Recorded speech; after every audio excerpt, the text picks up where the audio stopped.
बहू, अपनी बेटी को बुलाने के लिए भी तुमसे इजाज़त लेनी पड़ेगी क्या? फूटी किस्मत है मेरी जो तुम जैसी पत्नी पल्ले पड़ी है। अरे, घर के खर्चों का थोड़ा तो कंट्रोल करो। आखिर कितना कमा लूँगा मैं? मेरी भी एक सीमा है। क्या अब सब कुछ लुटा दूँ घर में? सूरज अपनी पत्नी सुनीता पर चिल्लाते हुए बोला। मुझे ही सुनाए जा रहे हैं। एक तो ढीले भर का ही कमाते हो, उसमें भी बचत करने के लिए कह रहे हो। आखिर इस महंगाई के दौर में कहाँ से बचत करूं मैं? सुनीता भी बराबर जवाब देते हुए बोली।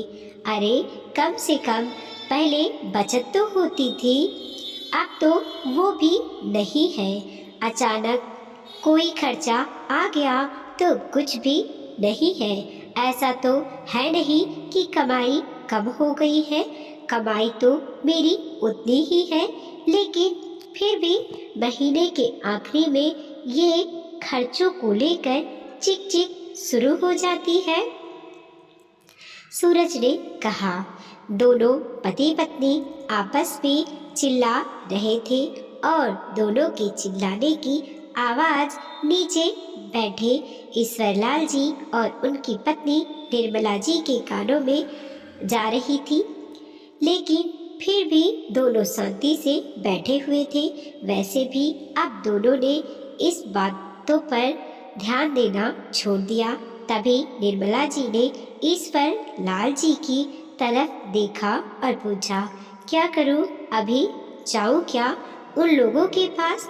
अब जाना तो पड़ेगा ही। तुम ही जाकर देकर आओ तुम्हारे सपूत को ये पर्चा। ईश्वर लाल जी ने जवाब दिया, पर उसके पास पैसे।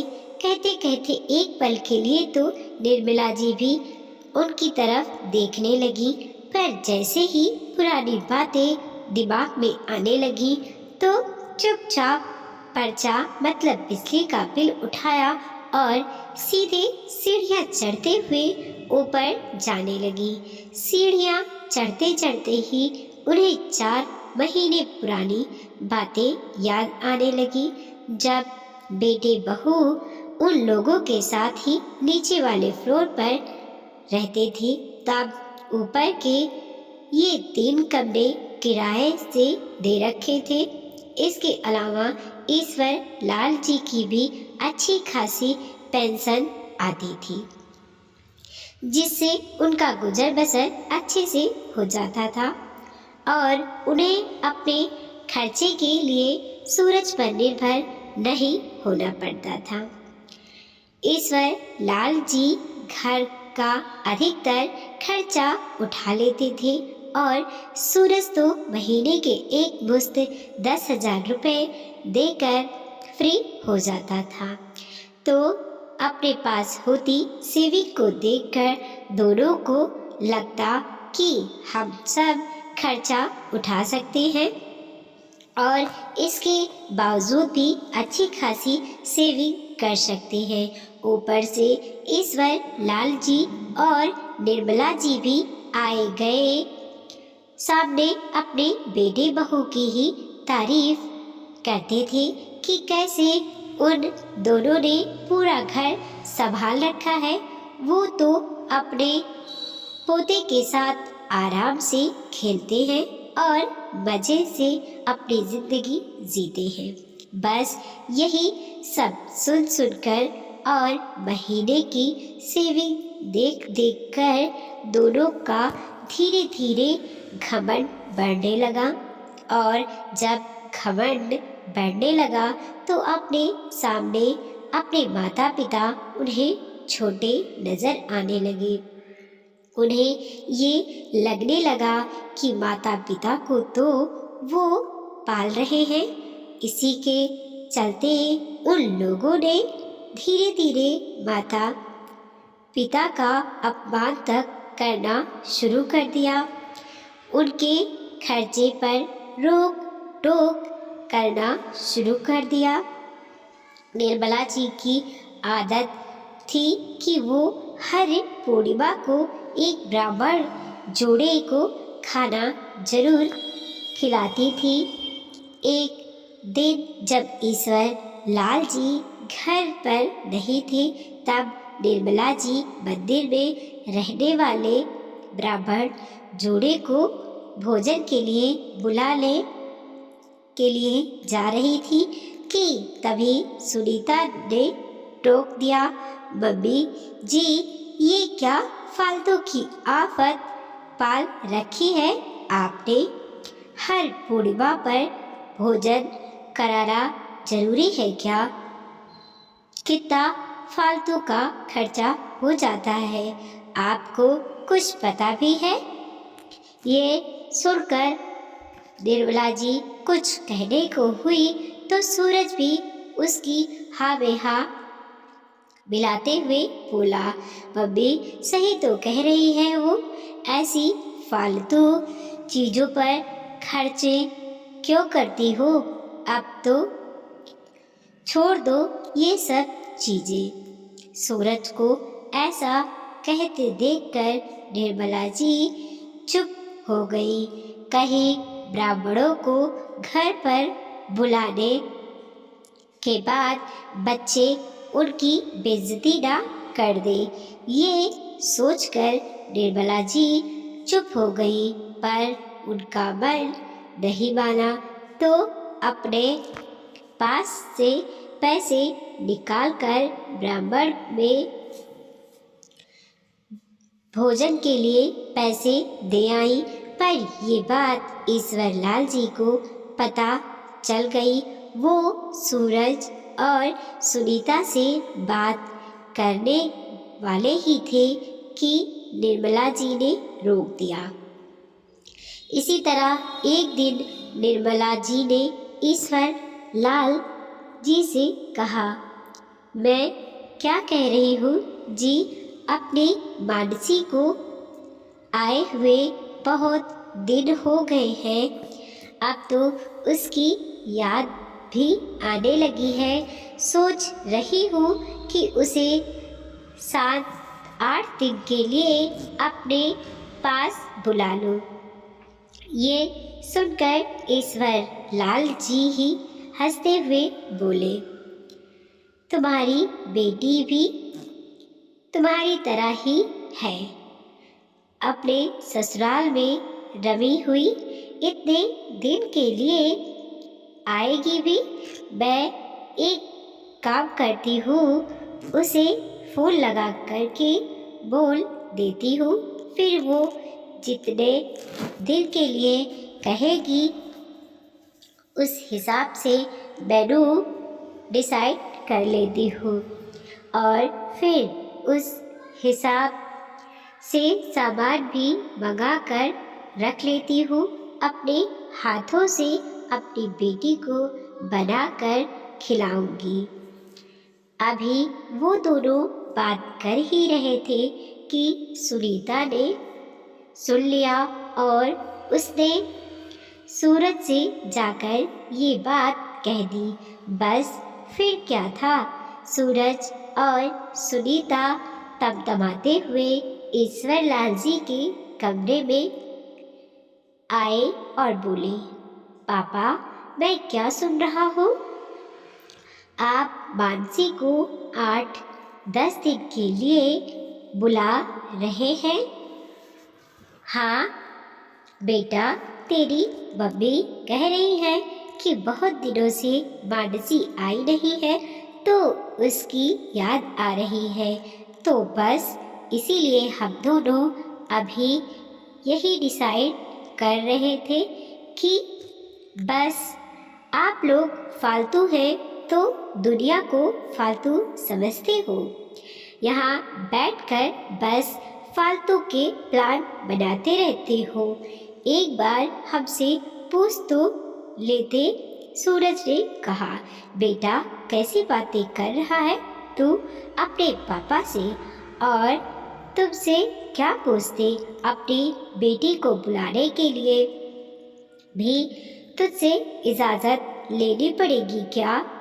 निर्मला जी ने कहा, हाँ बिल्कुल लेनी पड़ेगी, खर्चा हम लोग करते हैं, आपकी तरह यहाँ बैठकर मुफ्त का नहीं खाते। सुनीता ने कहा। ये सुनकर तो ईश्वरलाल जी और निर्मला जी दोनों सकते में आ गए। एक मिनट, ये तुम्हें गलतफहमी कैसे हो गई कि तुम लोग हमारा खर्चा उठाते हो? अगर हम ये कहते हैं कि हमारे बेटे बहू ने पूरा घर संभाल रखा है, तो इसका मतलब ये नहीं है कि सारे खर्चे तुम उठाते हो। और अगर इतनी सी गलतफहमी है तो अपने आप शराफत से अलग हो जाओ। हम अपना खर्चा खुद उठा लेंगे। हाँ, तो कौन रहना चाहता है आपके साथ?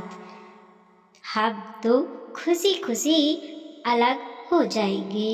आखिर फ्री का पैसा नहीं आता है हमारे पास, मेहनत करनी पड़ती है उसके लिए। सुनीता ने कहा।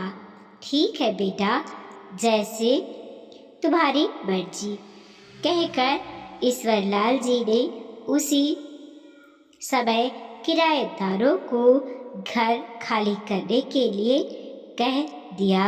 जब 3 दिन बाद किराएदारों ने घर खाली किया, उसके बाद सूरज और सुनीता ऊपर के फ्लोर पर शिफ्ट हो गए और खुद निर्मला जी और ईश्वरलाल जी नीचे रहने लगे। शुरू में तो दोनों को बहुत अच्छा लगा। वो दोनों और उनका छोटा सा बेटा बस। लेकिन 4 महीने बीतते बीतते अब दोनों को असलियत पता चल रही थी। अब जाकर आटे दाल का भाव पता चल रहा था। कभी सिलेंडर तो कभी बिजली का बिल, कभी सब्जियां तो कभी घर का राशन। छोटे बच्चे के आए दिन खर्चे, दिन में ही दोनों को तारे नजर आने लगे थे। आए दिन दोनों के बीच में चिक चिक होना शुरू हो गई। खैर, अभी दोनों चिक चिक करके मुंह फुलाकर बैठे ही थे कि इतने में निर्मला जी ने दरवाज़ा खटखटाया। सूरज ने जाकर दरवाज़ा खोला तो निर्मला जी को खड़ी देखकर हैरान रह गया। इससे पहले कि वो कुछ बोलता, निर्मला जी ने बिजली का बिल निकालकर उसे देते हुए कहा, बेटा, ये बिजली का बिल आया है, इसे समय पर जमा करवा देना। पिछली बार की तरह लेट मत करना। कहकर वो वापस नीचे आने लगी। ये क्या है, मजाक कर रही हैं मम्मी? 7,000 रुपये का बिजली का बिल। 7,000 रुपये का नाम सुनते ही सुनीता भी खड़ी हो गई, पर निर्मला जी ने कोई जवाब नहीं दिया। वो चुपचाप नीचे उतर आई। अब सूरज और सुनीता भी उनके पीछे पीछे नीचे आ गए और आते ही सुनीता बोली, ये क्या है पापा जी, आपने ये बिजली का बिल हमारे पास क्यों पहुंचा दिया? हम क्यों आपका बिजली का बिल भरेंगे? बिजली आप फूको और पैसे हम दें? उसकी बात सुनकर ईश्वरलाल जी बड़े ही शांति से बोले, देखो बहू, हमारे हिस्से का बिजली का बिल हम दे रहे हैं। ये तो तुम्हारे हिस्से का बिल है। तुम शायद भूल रही हो कि दोनों वाले के मीटर अलग अलग हैं। अरे तो 7,000 रुपए क्या हम अकेले ही 7,000 रुपए की बिजली फूंक गए? जरूर आपका बिल भी उसी में मिला हुआ होगा। कुछ ना कुछ तो गड़बड़ कर रखी होगी आप लोगों ने। सुनीता अभी भी मानने को तैयार नहीं थी। ईश्वर लाल जी मुस्कुराकर बोले, बहू बिजली वाले को बुला लो, वो चेक करके बता देंगे। ये जो तुम रात भर टीवी देखती हो, ऐसी चालू करके छोड़ जाती हो बिना ज़रूरत के, कभी लाइट तो कभी पंखा जलती हुई रहती है, तो बिजली का बिल इतना आएगा ही ना। वैसे भी 7,000 तो बहुत कम है। कई बार तो 9-10 हज़ार रुपए हमने बिजली बिल भरा है। अब तो सुनीता की आवाज़ तक नहीं निकल रही थी। इधर सूरज से भी कुछ कहते हुए नहीं बन रहा था। फिर सूरज ने थोड़ा हिम्मत करके कहा, पापा हमें अपनी गलती का एहसास है। क्या हम लोग वापस पहले की तरह एक साथ नहीं रह सकते हैं? ये सुनकर ईश्वर लाल जी ने कहा, नहीं बेटा, मैं ये गलती नहीं करूँगा। जब तक जिंदा हूँ स्वाभिमान से ही रहूँगा। इससे ज़्यादा मुझसे कुछ नहीं कहना। अगर तुम दोनों की बातें हो गई हो तो तुम लोग जा सकते हो। हम दोनों पति पत्नी को यहाँ पास मंदिर में जाकर ब्राह्मणों को भोजन के लिए बुलाना है। हमारे पास वक्त नहीं है। आखिर दोनों अपना सा मुंह लेकर चुपचाप वहाँ से निकल गए। वीडियो को लाइक कीजिए, कमेंट कीजिए और अपने दोस्तों के साथ ज़रूर शेयर कीजिए। चैनल पे नए हैं प्लीज़ सब्सक्राइब कीजिए और देखते रहिए मोटिवेशनल स्टोरी।